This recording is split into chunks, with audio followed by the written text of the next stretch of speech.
नजफगढ़ के ढासा गांव में खेती की जमीन पर अवैध निर्माण हो रहा है। उपराज्यपाल द्वारा दिल्ली में सभी डीएम और अधिकारियों को निर्देश दिया गया था कि वह गांव-गांव जाकर वहां की समस्याओं को देखें और उनका समाधान करें। इसकी शिकायत मिलने पर नजफगढ़ एसडीएम ममता यादव ने नोटिस जारी किया था, लेकिन उसके बावजूद भी अवैध निर्माण जारी है।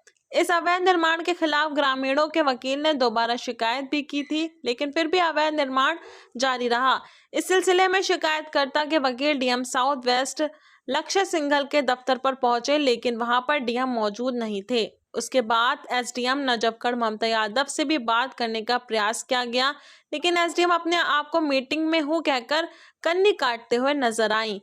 ये बड़ी बात है कि इस मामले में सरकारी अधिकारी जवाब देने से बच रहे हैं और अवैध निर्माण को कोई नहीं रोक रहा। सर, मामला ये है कि ये ढासा का लैंड है जो एग्रीकल्चर लैंड था, उसके ऊपर इलीगल कंस्ट्रक्शन शुरू हुई, कंप्लेंट्स गई और कंप्लेंट्स के चलते हुए वहाँ पर 81 का नोटिस इशू हुआ। ये 81 के नोटिस के साथ साथ एक मैंडेटरी प्रोविजन होता है जिसमें 3 महीने तक वहाँ पर कोई भी किसी भी तरह की एक्टिविटी नहीं हो सकती और लैंड को वापस रिस्टोर किया जाता है एग्रीकल्चर लैंड में।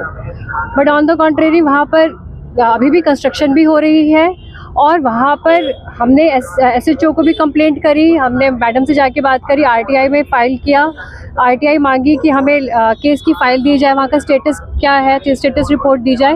बट हमें कोई ना तो स्टेटस रिपोर्ट दी गई ना केस फाइल दी गई।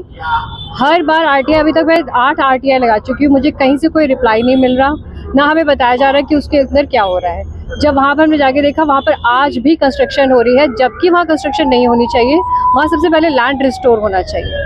बट वहाँ कोई हमारी कहीं सुनवाई नहीं हो रही। मैंने कई जगह कंप्लेंट्स भी डाल दी हैं, बट कहीं से कोई हमें रिस्पांस नहीं मिल रहा। हम किस चीज़ का कार्य चल रहा है और नोटिस किसने भेजा? नोटिस एसडीएम ने भेजा है। वो एक्चुअली क्या होता है, जब 81 की प्रोसीडिंग्स होती हैं तो वो हल्का पटवारी अपनी रिपोर्ट देता है कि वहाँ पर कुछ ऐसी गतिविधियाँ हुई हैं जो कि लैंड एग्रीकल्चर से नॉन एग्रीकल्चर में कन्वर्ट किया जा रहा है। उसकी कंप्लेंट के ऊपर एसडीएम अपनी शोकाज नोटिस इशू करता है और वो कहता है कि वो रिपोर्ट मंगवाता है कि आपके ऊपर क्यों ना कार्रवाई की जाए। उसको प्रोसीडिंग्स कहते हैं, सेक्शन 81 की प्रोसीडिंग्स कहते हैं डीएलआर एक्ट में। और उसके बाद उसके साथ ही LR 48 इशू होता है जिसमें आपको लैंड को वापस रिस्टोर करना होता है to the agriculture, back to agriculture land. उसके बाद ये देखो, नहीं तो अगर वो आदमी वो करता रहता है, एक्टिविटी करता रहता है, तो ग्राम सभा में प्रॉपर्टी वेस्ट हो जाती है। आज आप कहाँ पर आए? आज हम डीएम ऑफिस में आए हैं अपनी रिप्रेजेंटेशन देने के लिए कि भाई हमारी सुनवाई की जाए, हमें केस की फ़ाइल दी जाए, क्योंकि डेट्स वो अपने हिसाब से लगा रहे हैं। हम जाते हैं, मैं जब गई मैंने कहा मैम आप मुझे वैसे दे दीजिए, क्योंकि उन्होंने खुद कहा, जब मैं 16 तारीख को मिलने के लिए गई तो मैंने मैम से कहा कि मैम उन्होंने खुद कहा कि आप यहाँ पर दे जाइए, हम आपको दे देंगे। उस टाइम मैं हैंडी नहीं था मेरे पास मैटर, तो मैं उसके बाद दोबारा गई, मैंने आरटीआई भी लगाई और मैं दोबारा गई उनसे मिलने के लिए।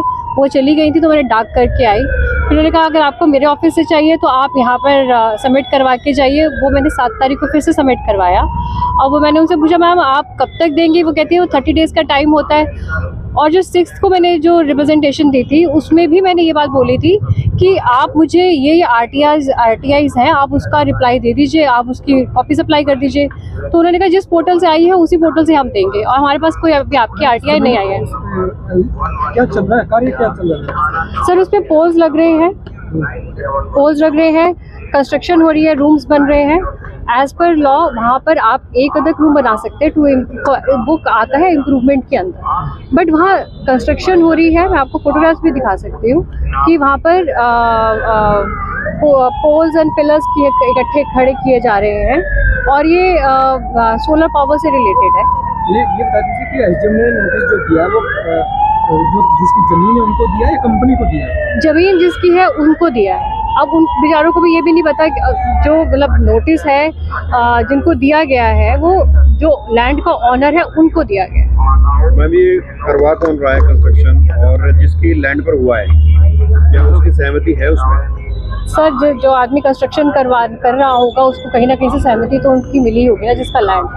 ऐसे तो बिना तो कोई किसी को वो नहीं कर सकता, किसी के लैंड पे कंस्ट्रक्शन कर नहीं सकता। रिसेंटली बात करी जिसके बारे में कि जो एग्रीकल्चर लैंड पे इलीगल कंस्ट्रक्शन हो रही है, ये कोई नया मुद्दा नहीं है। अभी इसमें इतनी ऑल ऑफ सडन इतने सारे केसेस हमारे सामने आ रहे हैं जहाँ पर हाई कोर्ट के सामने, सुप्रीम कोर्ट के सामने, सुप्रीम कोर्ट ने अभी रिसेंटली अपनी एक ऑर्डर में पास किया है कि कहीं पर भी इलीगल कंस्ट्रक्शन हो रही है आप सबसे पहले अथॉरिटीज़ को बताइए।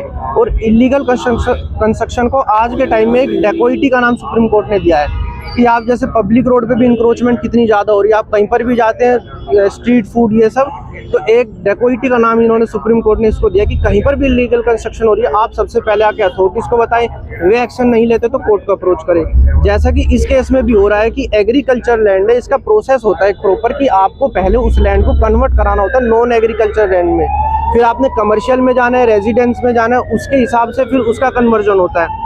पर इस केस में यहाँ पर बिना कन्वर्जन के एग्रीकल्चर लैंड पे कंस्ट्रक्शन शुरू कर दी गई है। इसके लिए हमने वेरियस अथॉरिटीज़ को अप्रोच किया पर हमारे कोई रिजल्ट नहीं मिल पा रहा है। अब हमारे पास जो लास्ट रिसोर्ट बचा है वो है कि कोर्ट के पास हम जाए। हम एक बार फिर से डीएम ऑफिस में आए हैं, डीएम से रिक्वेस्ट करेंगे कि इस इलीगल कंस्ट्रक्शन को रुकवाया जाए। अब देखते हैं इसके बाद हमारे को किस तरीके का रिस्पॉन्स उनसे